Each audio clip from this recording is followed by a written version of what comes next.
হযরতে বেলাল রাদিয়াল্লাহু তাআলা আনহু তিনি বাবা এক পা দুপা করে আপনার চলে যায় বাবাজি আমার নবীজির দরবারে, আমার নবী মুস্তাফার দরবারে যাবার পরে বেরাদুল ইসলাম মাদান সামানি কেরাম হযরতে বেলাল বলছে গো দয়াল নবীজি গো আপনার কাছে কলমা পড়ার জন্য এসেছি।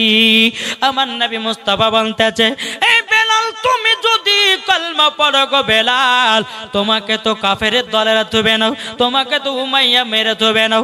বেলাল বলছে নবী গো আপনার জন্য জীবন দিতে রাজি, আপনার জন্য জান দিতে রাজি। নবী গো আপনার কাছে আমি বেলাল এসেছি কলমা পড়ে মুসলমান হওয়ার জন্য। জোরে বলুন না সুবহানাল্লাহ। আমাদের নবী বাবা কাউকে জোর জবরদস্তি কলমা পড়া নাই, এটাই হলো আমাদের নবী। জোরে বলেন। বেদিন কাফেরেরা বাবা আমার নবী মুস্তাফার চেহারা মোবারক দেখে বাবাজি দলে দলে কলমা পড়ে মুসলমান হয়েছে। বাবাজি মুসলমান ভাইরাও হযরতে বেলাল বলছে নবী গো উমাইয়া ধর্মতে থাকতে আর ভালো লাগে না। নবী গো উমাইয়া ধর্মতে ঢোল বাজনা আছে, উমাইয়া ধর্মতে আপনার মূর্তি পূজা আছে। ও গো দয়াল নবীজি আপনার কাছে এসেছি কলমা পড়ার জন্য। এদিকে আমার নবী বলছে বেলাল গো একটু উজুটা বানিয়ে নাও। উজুটা বানিয়ে নেওয়ার পরে বাবাজি মুসলমান ভাইরাও বেলালকে বলছে বেলাল পড়ো আশহাদু আল্লা ইলাহা ইল্লাল্লাহু ওয়া আশহাদু আন্না মুহাম্মাদান আবদুহু ওয়া রাসূলুহু। জোরে বলুন সুবহানাল্লাহ। হযরতে বেলালকে যখন কলমা পড়ায় নিলেন বাবা আমার নবী মুস্তাফা বেলালকে নিয়ে 2 রাকাত নফল নামাজ পড়লেন। নফল নামাজ পড়ার পর আল্লাহ পাক আল্লাহ তাআলাকে বলছে আল্লাহ এ বেলালকে কবুল করে নাও। আল্লাহ বলছে নবী গো আমি বেলালকে কবুল করে নিলাম। জোরে বলেন সুবহানাল্লাহ। হযরতে বেলাল আমার নবীর কাছে কলমা পড়ে টুক টুক টুক টুক করে বাবা বাড়িতে আসলো। উমাইয়ার বাড়িতে আসার পরে বেরাদুল ইসলাম মুআজ্জিন সামানি কিরাম যেই বেলাল উমাইয়ার দিনের বেলায় কাজ করে গভীর রাত্রিতে বাবা মধুর সুরে কলমা পড়তে থাকে।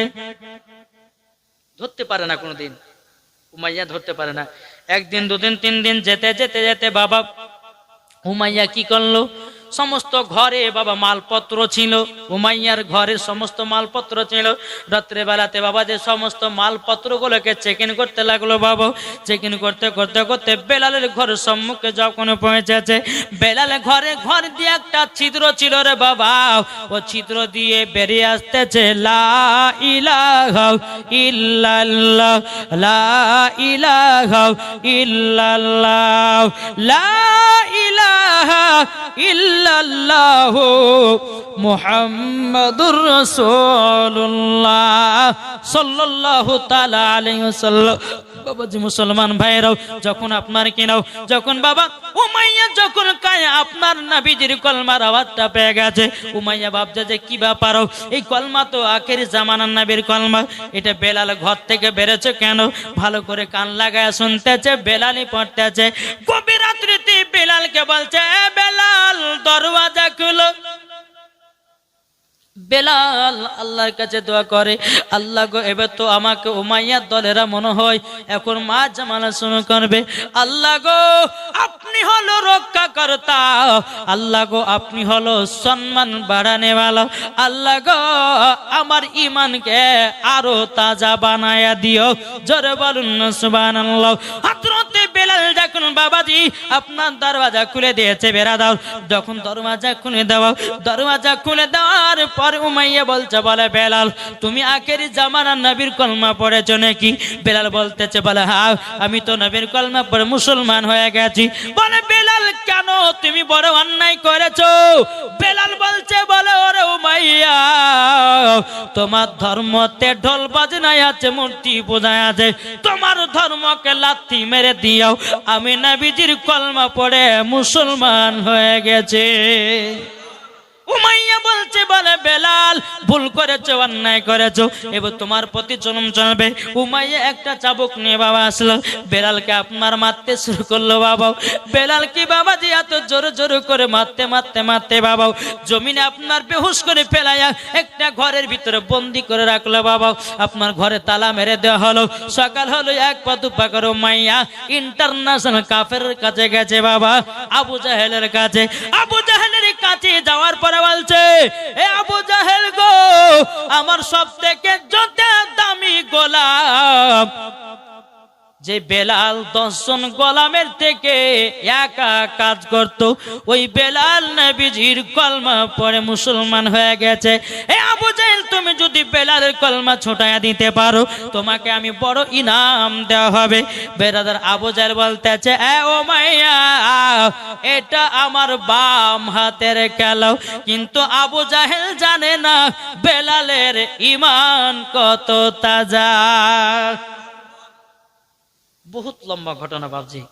হ্যাঁ, চলুন।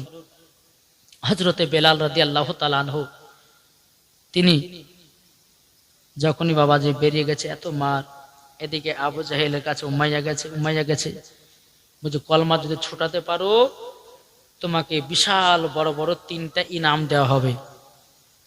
আবু জাহেল যে কোনো ব্যাপার না, ছটিয়ে দেব।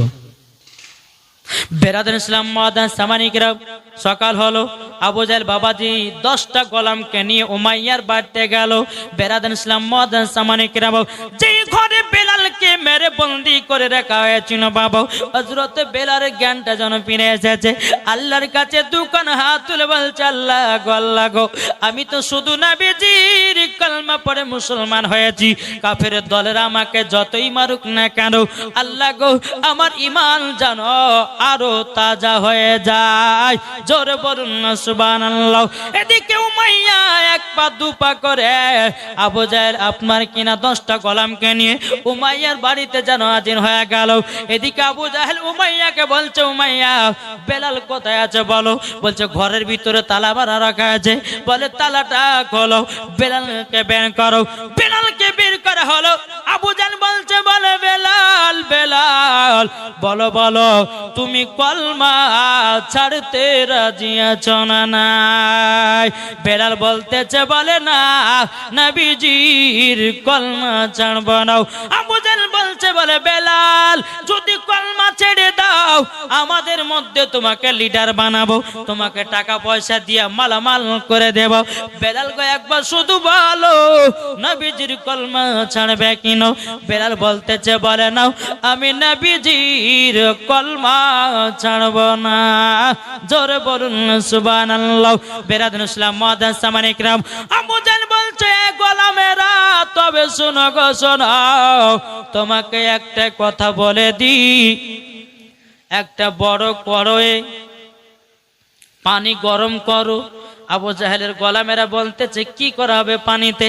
বলে, বেলালকে নিক্ষেপ করা হবে। বাবাজি মুসলমান ভাইরাও, পানিটা এত বাবা টকবক টকবক করে আপনার ফুটিয়েছে। বেরাদার ইসলাম বেলালকে বলছে, বেলাল, যদি কলমা না ছেড়ে দাও, তোমাকে গরম পানিতে নিক্ষেপ করা হবে। বলো বলো, কলমা ছাড়বে কিনা বলো। হযরত বেলাল রাদিয়াল্লাহু তাআলা আনহু তিনি বাবাজি কোনো মতে কলমা ছাড়তে চায় না রে বাবা। বেলালের হাত পা গুলোকে বিঁধেছে রে বাবা। বেলালকে টানতে টানতে গরম পানিতে নিক্ষেপ করবে। বেলাল বলছে, ভাই গো, তোমাদের কোনো অন্যায় করিনি, কোনো দোষ করি নাই, তোমাদের কোনো জুলুমবাজি করি নাই, আমি তো শুধু নবীজির কলমা পড়েছি। আবু জাহেলের গোলামেরা বলছে, বেলাল, ওটাই তো বড় ভুল কাজ করেছ। বেলাল, একবার শুধু বলে দাও, নবীজির কলমা ছাড়বে কিনা? বেলাল বলে, না, নবীজির কলমা ছাড়ব না। বাবাজি মুসলমান ভাইরাও, হযরত বেলাল রাদিয়াল্লাহু তাআলা আনহুকে বাবা টুক টুক টুক টুক করে আপনার কিনা গরম পানির কাছে নিয়ে যাওয়া হলো। যখন আবার জিজ্ঞাসা করা হলো, বেলাল, বলো, কলমা ছাড়বে কিনা? বেলাল বলছে, না, কলমা ছাড়ব না। বেলালের হাত পা গুলোকে বেঁধে বাবা গরম পানিতে নিক্ষেপ করে দিয়েছে বাবা। বেলাল বাবা আপনার কত কষ্ট করে আপনার গরম পানিতে আছে রে বাবা। বেলাল বলছে আল্লাহ গো আল্লাহ, এই কাফেরের দলেরা যতই আমাকে মারুক না কেন, আল্লাহ গো আমার ইমানকে আরো তাজা করে দিন।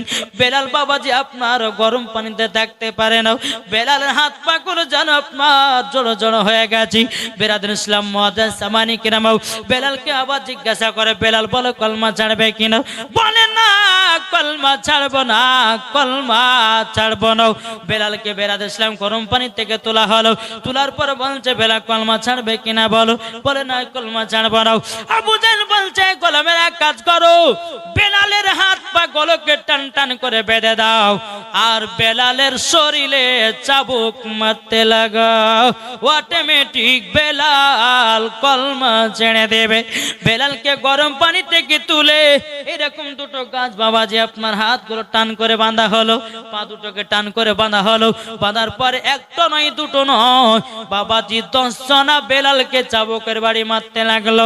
এত জোর জোরে বাবা মারতে লেগেছে, যেখানে মারে বাবা চামড়া ফেটে জানো রক্তর বন্যা বের হয়। বেলাল চোখের পানি ফেলা কান্না করতেছে, ও গো রব্বুল আলামিন গো, ও গো আল্লাহ আমি তো সহ্য করতে পারি না গো আল্লাহ। বেরাদুল ইসলাম মুআজ্জাজ সামানে কিরাম যেখানে চাবুক পড়ে যায় কাটা কাটা কাটা কাটা দাগ বাবাজি মুসলমান ভাইরাও এ সোনা মানিকেরাও বেলালকে বলছে বেলাল বলো কলমা ছাড়বে কি না? বেলাল বলে না কলমা ছাড়বো না। বেলাল কোন মতে কলমা ছাড়তে রাজি নয়। হযরতে বেলাল রাদিয়াল্লাহু তাআলা তিনি আল্লাহর কাছে দোয়া করে বলছে, আল্লাহ গো আল্লাহ, আল্লাহ আমার ইমানের হেফাজত করিও। জোরে কোন সুবহানাল্লাহ। বেলালকে বলছে বেলাল তুমি যদি কলমা ছেড়ে দাও তোমাকে বড় কবিরাজের কাছে নিয়ে যাব, তোমাকে বড় ডাক্তারের কাছে নিয়ে যাব, বলো বলো বলো তুমি কলমা ছাড়বে কিনা বলো। বেলাল বলতেছে বলে না কলমা ছাড়বো না। বাবাজি তাই কই বলতেছে গোলামানে মুস্তাফা জানতে নেছে नहीं डरते, सर कट जाए या ना जाए कुछ परवाह नहीं करे। যারা গোলামানে মুস্তাফা নবীর জন্য জান দিতে রাজি, প্রাণ দিতে রাজি, ঠিক কিনা বলুন? নবীর জন্য জান প্রাণ দিতে রাজি, নবীর জন্য জীবন দিতে রাজি, কিন্তু বাবা নবীর কলমা ছাড়তে রাজি নয়। বাবাজি মুসলমান ভাইরাও হযরতে বেলাল বলছে না কলমা ছাড়বো না, কলমা ছাড়বো না। এদিকে আবু জাহেল বলছে গোলামেরা তোমরা এক কাজ করো, একটা বাটিতে লবণের গুঁড়া নিয়ে এসো আর একটা বাটিতে মরিচের গুঁড়া নিয়ে এসো। আবু জাহেলের গোলামেরা বলতেছে বলে কি ব্যাপার, কি করে হবে? আবু জাহেল বলতেছে বেলালে যেগুলা কাটা কাটা দাগ ওগুলা নেই, আমি লবণে ছিটা দেব, মরিচের ছিটা না দেব, যন্ত্রণায় বেদনাতে বেলাল নবীজির কলমা ভুলে যাবে। বাবাজি মুসলমান ভাইরা মরিচের গুঁড়া লবণের গুঁড়া নিয়ে আসা হলো। বেলালে যে জায়গাগুলো কাটা কাটা কাটা কাটা দাগ ওই জায়গায় বাবা লবণের ছিটা দিতেছে, মরিচের ছিটা দিতেছে। বেলাল যন্ত্রণায় থাকতে পারে না, বলে মাবুদ গো ও গো মাবুদ সহ্য করতে পারি না। আমার আল্লাহ বলছে বেলাল বেলাল গো তোমার ইতিহাস যখন প্রত্যেকটা আলেম ওলামারও যখন আমার বান্দা বান্দীদের কাছে বলবে গো, যদি আমার কোনো বান্দা নবীকে এক বিন্দু মোহব্বত করে নিতে পারে আমি সেই বান্দাকে নবীজির সাথে জান্নাতে দেব। ও বেলাল বেলাল গো তুমি নবীজির আশিক দিওয়ানা। বাবাজি মুসলমান ভাইরাও বেলাল বাবা কোনো মতে আপনার কলমা ছাড়তে রাজি নয়। বেরাদুল ইসলাম মুআজ্জাজ সামানে কিরাম বেলালের কাটা কাটা দাগে লবণ ছিটা দিল, মরিচ ছিটা দিল, তবুও বেলাল কলমা ছাড়ে না। বেলালকে বলছে বেলাল কলমা ছাড়বে কিনা বলো। বেলাল বলছে না কলমা আমি ছাড়বো না। বেলালের হাত পা খোলা হলো। আবার বেরাদুল ইসলাম মুআজ্জাজ সামানে কিরাম পা দুটোকে আপনার জোড়া করে বাঁধা হলো, হাতগুলোকে বাঁধা হলো। বাঁধার পরে বেলালকে আবার বলছে, বেলাল বলো কলমা ছাড়বে কিনা? যদি কলমা না ছাড়ো তোমাকে ফাঁকা মরুভূমিতে নিয়ে যাব, লাল গরম বালিতে, গরম বালিতে তোমাকে আমরা ঠেসে ধরবো। বেলাল বলো তুমি কলমা ছাড়বে কিনা? বেলাল বলছে না কলমা ছাড়বো না। বেলাল পায়ে দড়ি বেঁধেছে, বাবা টানতে টানতে নিয়ে যায়। বেলাল বলে ভাইরা রে, আমাকে তোরা এত মারিস না রে, আমি তো নবীর আশিক, আমি তো নবীর প্রেমিক, তোরা আমার প্রতি জুলুম করিস না, জুলুম করিস না। বাবাজি মুসলমান ভাইরাও, এ সোনা মানিকেরাও, বেলালকে টানতে টানতে যখন ফাঁকা মরুভূমিতে নিয়ে গেল, বালি গেল এত গরম, বাবা বেলালকে বালিতে শুইয়ে দিয়েছে। কে ধরেছে বেলালের পাও, কি ধরেছে বেলালের হাঁটু, কি ধরেছে বেলালের জাং, কে ধরেছে বেলালের পেট, কে ধরেছে বেলালের বুক, কি ধরেছে বেলালের হাত, কি ধরেছে বেলালের আপনার মাথা। বাবাজি সবার সব থেকে বেলালকে গরম বালিতে টেসে ধরেছে বাবা। বেলাল যেন চটপট চটপট করতে আছে রে বাবা। বেরাদুল ইসলাম মুআজ্জিন সামানি কিরাম, সময় ধরে আছে। কিছুক্ষণ পরে আবু জাহেলের গলা মেরা বলতেছে, ওগো আবু জাহেল, আমাদের পায়ে কাঠের জুতা ছিল, এই কাঠের জুতা যেন পুড়ে ছাই হয়ে গেছে, এখন বেলালকে কি করব? একবার বলুন। আবু জাহেল বলতেছে, এক কাজ করো, এই গলা মেরা তোমরা বালি থেকে উঠে চলে আসো, আর বেলালের বুকে 2 থেকে 2.5 মনের পাথর চাপায়া দাও। বাবাজি মুসলমান ভাইরাও, 2 থেকে 2.5 মনের পাথর চাপায়া দাও। বাবাজি মুসলমান ভাইরাও, এ সোনা মানিকেরাও, 2 থেকে 2.5 মনের যখন বাবা পাথর চাপায়া দিয়েছে রে বাবু, বেলাল যেন হাত পাগুলোকে আপনার ছেড়ে ছেড়ে দিয়েছে। বেরাদুল ইসলাম মুআজ্জিন সামানি কিরাম, বেলাল তবুও মুখ দিয়ে পড়তেছে লা ইলাহা ইল্লাল্লাহ, জোরে লা ইলাহা ইল্লাল্লাহ, লা ইলাহা ইল্লাল্লাহ, লা ইলাহা ইল্লাল্লাহ মুহাম্মাদুর রাসূলুল্লাহ। বেলাল তবুও বাবা কলমা ছাড়ে না।